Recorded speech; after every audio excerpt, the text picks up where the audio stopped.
Lalo na ako napaibig din, yun yung nakita ko na ginagawa. Naabutan natin silang gumagawa din ng kanilang Silvana. Sari talaga, bukod doon sa Sans Rival, ari ang isa namin paborito din eh. So ito, yung pinaka-cream nila, tapos ibabalot dun sa parang pinaka-meringue, meringue, and then babalutan ng nuts na iyon.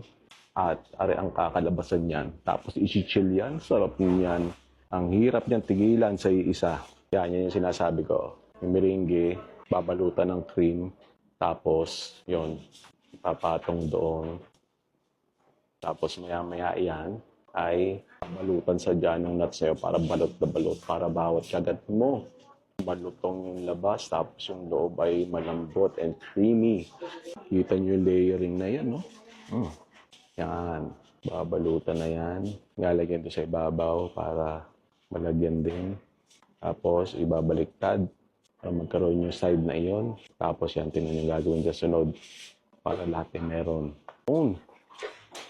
Like a kid in a play box with sand. Pero this time, yung nuts na iyan.